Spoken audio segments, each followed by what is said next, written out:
शिक्षक एकदम निडर भएर बसिरहेको अवस्था छ। हामी अहिले जुन ठाउँमा बसेका छौँ आर्थिक भौतिक नैतिक जागिरलाई धरापमा राखेर पनि बालेन सरकार लगाएको के अरे सुशीला कार्कीले लगाएको सरकारको घेरालाई छोडेर गएको राजनीति गरेर पनि हामीले भोट मागेको अवस्था हो।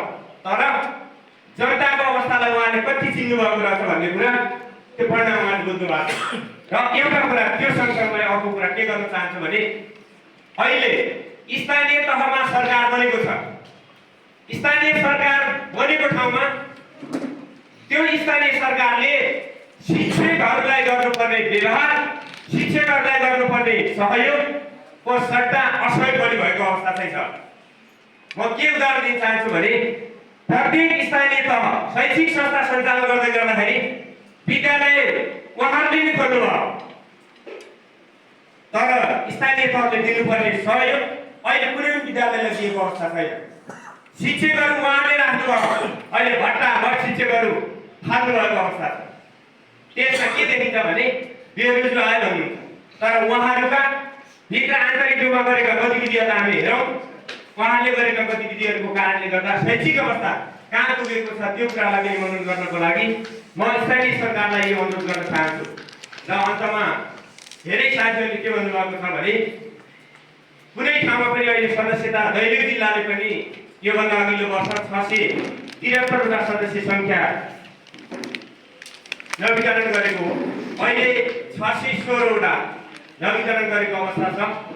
यसमा साथीहरूले के भन्नुहुन्छ भने हामीले के पायौँ भन्नुहुन्छ, हामी धेरै पाएको। यो 29 दिन आन्दोलनले अहिलेको सरकार डराएको छ। पहिलेका त डराएनन्, अहिलेको सरकार डराएको छ। अब शैक्षिक व्यक्ति अझ पनि सडकमा आएर खतरा हुन सक्छ है। हेर्दै जानुहोस्, अबको सरकारले शिक्षालाई ल्याएर छोड्छ, चाहे जस्तो ल्याओस्। सबै हाम्रो 100% माग पुरा होला भन्ने छैन, तर ल्याउन चाहिँ यो सरकार जहाँसम्म लाग्छ 29 दिनको आन्दोलन फेरि दोहोरिन सक्छ, शैक्षिक अवस्था बिग्रिन सक्छ। त्यसकारणले यसलाई ल्याउनुपर्छ भन्ने कुरा छ। र अर्को कुरा म के अनुरोध गर्न चाहे भने आदरणीय सम्पूर्ण साथीहरू, अबको हामीले अहिले ट्रेड युनियन खारिज हुँदैछ भन्ने कुरा छोडिदिनुहोस्। हामी अन्तर्राष्ट्रिय आबद्ध संस्था हो, नेपालको संविधानलाई कसैले मानेन भने हामी पनि नमानौँला। होइन, संविधान सबैले मान्ने हो भने हामी पनि संविधानभित्र रहेका नागरिक हौँ। हामी आफ्नो ट्रेड युनियनको अधिकारको बारेमा आदि व्यक्ति सिर्जना गर्ने गरी सम्पूर्ण शिक्षक साथीहरू तयार हुनुपर्छ भन्ने म अनुरोध गर्दै यो 7औं प्रतिनिधि सभाको पूर्ण सफलताको शुभकामना व्यक्त गर्दै आफ्ना 2 शब्द अन्त्य गर्दछु। हस्त, धन्यवाद।